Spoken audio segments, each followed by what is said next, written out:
सामने दुनिया में ऐसे कई लोग आपको मिलेंगे जो बड़े लोगों या बड़ा नाम रखने वालों पर तनकीद करके अपनी वैल्यू या अपना कद बढ़ाने की कोशिश करते हैं। अब भारत में ऐसे हजारों लोग मौजूद हैं जो इस वक्त सोशल मीडिया पर रोना धोना डाले बैठे हैं कि बाबर आजम को क्रिकेटर ऑफ द ईयर 2022 का अवार्ड क्यों दिया गया, उसे ओडीआई टीम का कैप्टन क्यों मुकर्रर किया गया, और बाबर पर तनकीद करके वो अपना कद काट बढ़ाने की कोशिश कर रहे हैं। और उनके अल्फाज आपको दिखाएंगे तो आप बिलाशुबा ये बात मानने पर मजबूर हो जाएंगे कि कमजोर लोगों की इस दुनिया में, खासकर हमारे पड़ोस में, तो कोई खास कमी नहीं। अब सबसे पहले आप ये विक्रांत गुप्ता का एक ट्वीट देखिए। विक्रांत गुप्ता कौन है आप अच्छी तरह से जानते होंगे, हम अपनी वीडियोस में अक्सर उनकी बातें आपके साथ शेयर करते हैं। दुनिया क्रिकेट का एक बड़ा नाम है, एक बड़े एनालिस्ट है, दुनिया में बड़ी तादाद में लोग उन्हें फॉलो भी करते हैं और उन्हें सुनते भी हैं। और अगर कहा जाए कि एक आला पाए का न्यूट्रल सहाफी कोई है तो वो भारत में विक्रांत गुप्ता है। अब उन्होंने ये ट्वीट किया जो आपके सामने चल रहा है, जिसमें उन्होंने लिखा है, वेल डिजर्व बाबर आजम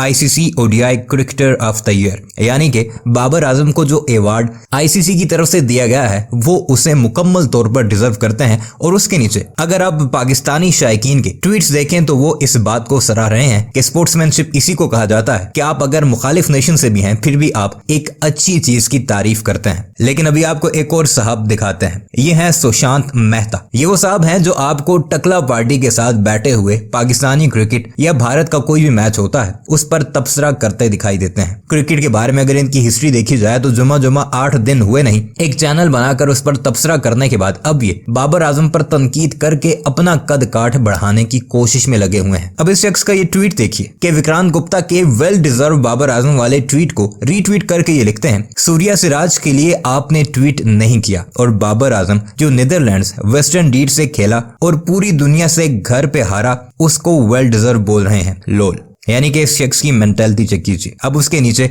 वो एक और ट्वीट करता है जिसमें वो लिखता है कि कांग्रेचुलेशंस बाबर आजम। साथ अगर आप नीचे तस्वीर देखें तो उसमें एक जिम्बाब्वे की शर्ट पहने बाबर आजम को डराया जा रहा है। अब आपको इस शख्स की मेंटालिटी का तो पता लग ही गया होगा, लेकिन अभी आपको चलकर मजीद बातें बताते हैं जिससे आपको इस शख्स का और इससे रिलेटेड लाखों ऐसे भारतीय लोग जो बाबर आजम से जलते भुनते हैं और उन्हें कितनी ज्यादा तकलीफ हुई है बाबर आजम के इस अवार्ड पर, वो सब कुछ वाजे होता जाएगा। 2 दिन पहले जब बाबर आजम को कैप्टन मुकर्रर किया गया था तो उसने बाबर आजम और शुभमन गिल को टैग करते हुए एक पिक्चर पोस्ट की थी जिसमें 2022 men's ODI team of the year में बाबर आजम को काटकर भारतीय खिलाड़ी शुभमन गिल की ऊपर तस्वीर लगाई थी। हालांकि असल तस्वीर वो जो आपको बैकग्राउंड में नजर आ रही है इस तस्वीर के, बाबर आजम की आईसीसी ने अपने ऑफिशियल ट्विटर हैंडल और दूसरी सोशल मीडिया साइट्स पर लगाई थी। साथ उसने नीचे लिखा, Shubman Gill is greater than Babar Azam, keep crying, यानी ये बाबर आजम के फैंस के बारे में बकवास की जा रही है। साथ ही उसने एक और ट्वीट किया, गौर फरमाइए जरा शुभमन गिल पर, आपको क्लास और पावर का डिफरेंस नजर आएगा। इंडिया के फ्लैग के साथ उसने शुभमन गिल को भी टैग किया है और साथ ही साथ बाबर आजम के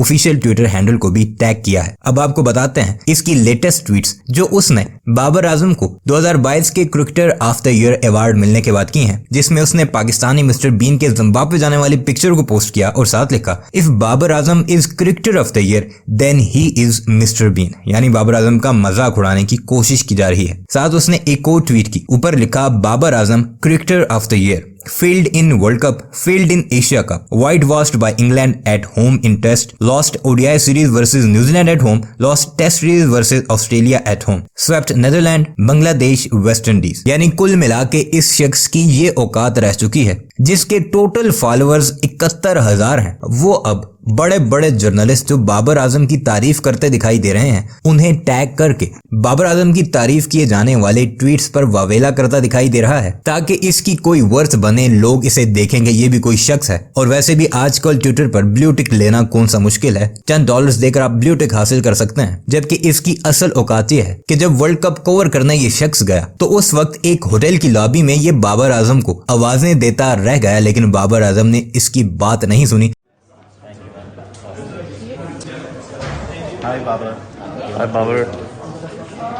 all the best to you. या इसकी तरफ मुतवज्जो नहीं हुए, जिसकी वजह से अब सारा गुस्सा और ये सारी गलाजत अपने ट्विटर हैंडल पर निकालता दिखाई दे रहा है। अब सबसे अहम बात यह है कि क्या ये वाहिद ऐसा शख्स है जो इस तरह की बकवास इस वक्त सोशल मीडिया पर कर रहा है? ऐसा बिल्कुल भी नहीं।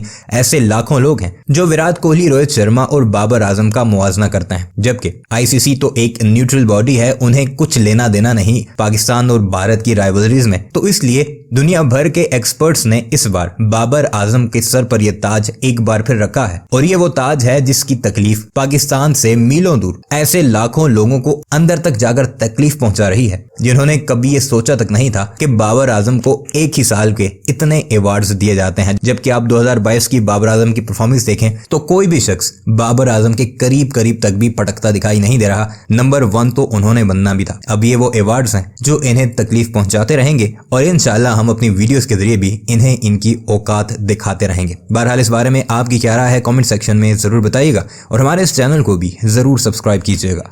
टॉम लिथम के रन के 700 से ज्यादा रन ट्रेविस हेड के खासतौर पर रन ऐसे हैं जो स्ट्राइक रेट से बेहतर है। जबरदस्त नंबर ही मायने रखते हैं। उसमें बाबर आजम थोड़ा बेस्ट रहे, थोड़ा क्या ज्यादा देखो। अच्छा, मैं ये टेस्ट के होते मैं जिसमें डिबेट करने वाली बात ही नहीं होती। पाकिस्तान साल दर साल मतलब होने पूरे साल में हारा ही है। ओडीएस में उनके आगे टीम के आगे विन्स हैं, और ऑस्ट्रेलिया की जीत अलग से आ जाती है तो आप बात कर पाते हो। तो मे भी चलिए इसमें बेनिफिट ऑफ डाउट नहीं, इसमें थोड़ा सा ज्यादा आप कह सकते हो कि बाबर के पास वहां ब्रिटिश थी, जबरदस्त रन की भी और टीम की जीत थी। बाकी वो ये कि जो बाकी जो कंपटीशन वाले खिलाड़ी हैं वो खेल भी नहीं रहे थे। अगर आप देखें, चाहे जो बाकी टीमों के तरीके, बाकी टीमें T20 पर भी ज्यादा फोकस था बाकी टीमों का, तो ये भी एक वजह है। और साथ ही इनका वहां पर ज़ैम्पा के बढ़िया विकेट हैं, आप इनके नंबर्स देखिएगा। ज़ैम्पा की विकेट, सिराज का आप इंपैक्ट देखिए ना, जो घर वाली सीरीज थी राहुल अफ्रीका वाली, उसमें आप इनकी परफॉर्मेंस देखिए। ओडीआई क्रिकेट में जो राइज हुआ ना सिराज का एज अ बॉलर, वो जबरदस्त राइज था। जब भी मौके मिले 24 विकेट आई थिंक इनकी है वहां पर, और जबरदस्त वहां पर आप कह सकते हैं स्ट्राइक रेट के साथ। ट्रेंट बोल्ट को वहां थोड़ा सा आउट नंबर वो कर दे रहे हैं, तो वो परफॉर्मेंस थी। लेकिन अगर आप बात करें कि देखिए बाबर, सिराज और सिकंदर रजा की, ये तीन आपको तीन बड़े कंटेंडर दिख रहे थे।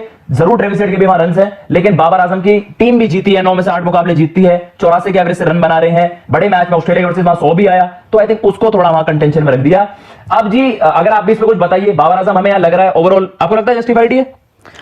ये भाई मीडियम कह सकते हैं, क्योंकि अब जैसे सिकंदर रजा की परफॉर्मेंस हम बात कर रहे हैं, उन्होंने भी अच्छा किया है, उन्होंने अच्छा नहीं किया, बॉलिंग से भी उन्होंने अच्छा करा है, उन्होंने बैटिंग से भी अच्छा करा है। और जैसे आप बात कर रहे हो ना, जब आप एवरेज देखते हो प्लेयर की 80, 84, वो टीम जीत भी रही है, सेंचुरी भी आ गई है बाबर आजम की, तो कहीं ना कहीं ये कि थोड़े वो भारी पड़ गए वहां पर। लेकिन सिकंदर रजा की हम बात इसलिए कर रहे हैं, जैसे हम बांग्लादेश की टीम को जानते हैं, वही बांग्लादेश की टीम है जिसने साउथ अफ्रीका में ओडीआई सीरीज में हरा के आई है। आपको उनकी परफॉर्मेंस वहां पर देखनी चाहिए। सिकंदर रजा ने अच्छा करी, ठीक है यार, आप सिकंदर रजा जैसे प्लेयर है, आप ये नहीं सोच सकते कि वो भाई लगातार पूरा अलग ही करके दे देगा, लेकिन उनकी जो परफॉर्मेंस रही है ना, वो काबिले तारीफ इंपैक्ट देखना चाहते हैं। जो सिकंदर रजा अगर आपकी टीम के 3 विकेट जल्दी गिर गए, वहां से आकर मुकाबले आपको जिता के, वो मेरे लिए वो पारी वो नेक्स्ट लेवल वाली पारी रहेगी। तो शायद उसकी वैलिड ज्यादा होनी चाहिए। जैसे हम देखते हैं कि जो आईसीसी रैंकिंग में देखते होंगे कि यार ये टीमें ऊपर आ गई, ये खिलाड़ी ऊपर आ गया, तो ये भी देखा जाता है ना रैंकिंग में कि उस खिलाड़ी ने किस टीम के खिलाफ प्रदर्शन किया।